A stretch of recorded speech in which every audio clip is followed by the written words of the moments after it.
Baik, sebelumnya Assalamualaikum warahmatullahi wabarakatuh.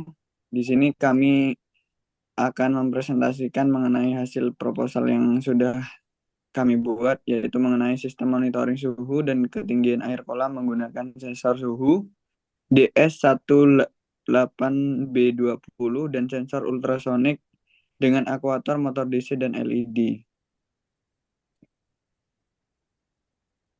Saya Rudi Dediansa dengan NIM akhir 046.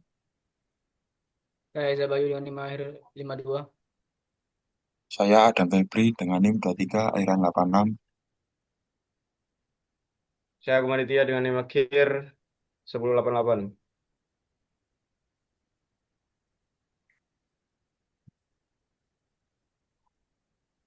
Nah, untuk yang pertama yaitu pada bab pendahuluan. Dalam era modern ini, teknologi memiliki peran yang cukup penting dalam berbagai bidang termasuk dalam pengelolaan sumber daya air. Pengelolaan kolam baik untuk keperluan irigasi, aquacultur maupun rekreasi, rekreasi memerlukan pemantauan yang kontinu dan akurat untuk menjaga kualitas dan kuantitas air.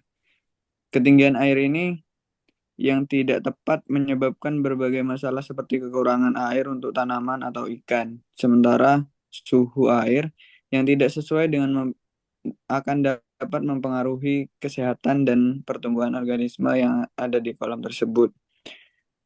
Sistem monitoring manual yang masih banyak digunakan saat ini memiliki beberapa kelemahan, yaitu membutuhkan waktu dan tenaga yang lebih banyak.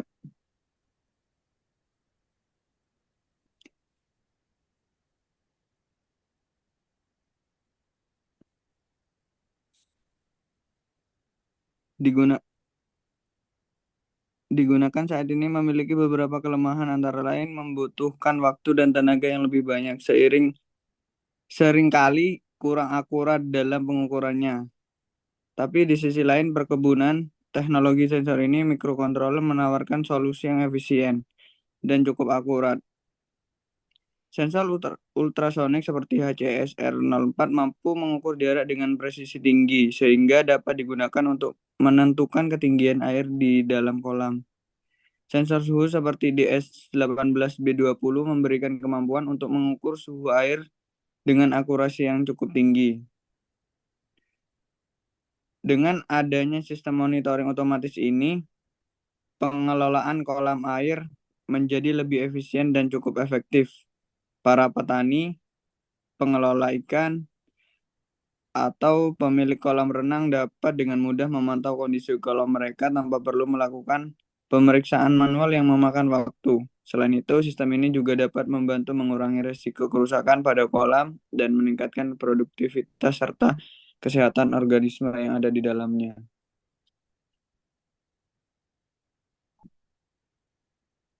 Next. Selanjutnya terdapat rumusan masalah. Berdasarkan latar belakang di atas, maka didapat rumusan masalah sebagai berikut. Yang pertama, bagaimana merancang sistem yang dapat mengukur ketinggian air dan suhu secara real time. Kedua, bagaimana cara mengintegrasikan sensor ultrasonik dan sensor suhu dengan microcontroller. Yang ketiga, bagaimana mengatur akuator atau LED dan motor berdasarkan data sensor. Selanjutnya terdapat tujuan. Berdasarkan rumusan masalah yang sudah ada, adapun tujuan pembuatan alat ini sebagai berikut. Yang pertama, merancang dan membangun sistem monitoring ketinggian air dan suhu menggunakan sensor ultrasonik dan sensor suhu. Yang kedua, mengintegrasikan sensor dengan microcontroller untuk membaca data dan microcontroller akuator. Yang tiga, menguji dan mengevaluasi kinerja sistem dalam kondisi nyata. Selanjutnya ada manfaat, yaitu penerapan sistem monitoring otomatis dalam pengelolaan kolam air dapat mempermudah berbagai aspek operasional, mulai dari pemantauan kualitas air hingga pemakaian air dan pengaturan suhu dalam kolam. Dapat meningkatkan secara signifikan. Selain itu, pengembangan sistem ini juga memberikan dasar pengetahuan yang berharga untuk pengembangan sistem otomatisasi lainnya, membuka peluang inovasi lebih lanjut dan pengelolaan sumber daya air dan lingkungan yang lebih luas. Lanjut.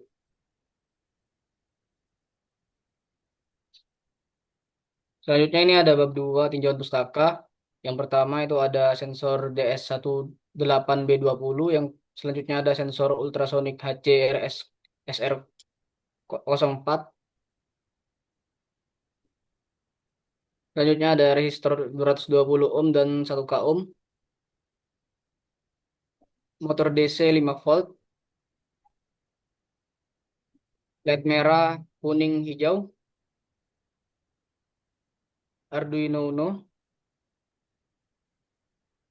kabel jumper, PCB, LCD.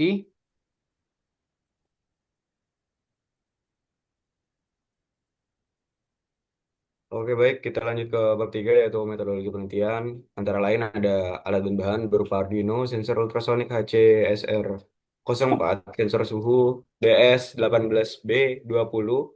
Yang keempat ada LED, yang kelima ada motor DC, yang keenam ada motor driver L298N, yang ketujuh ada resistor 220 ohm dan 1 kilo ohm, yang kedelapan ada kabel jumper, dan yang kesembilan ada breadboard serta LCD, solatif dan box untuk mengemas.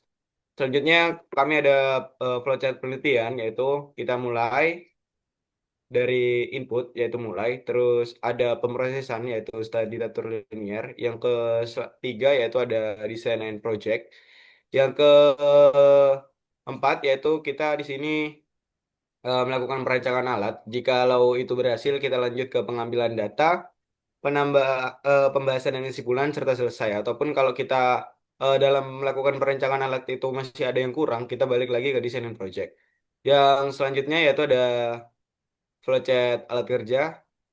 Oke, di sini ada kita mulai, terus input dari suhu dan jarak sebagai sensor. Terus habis itu kita ada pemrosesan suhu serta jarak. Setelah itu untuk suhu sendiri kita memiliki 3 parameter, yaitu suhu kurang dari 45, suhu eh, lebih dari kurang dari 30 dan lebih dari 30 dan kurang dari 45, serta suhu kurang dari 35.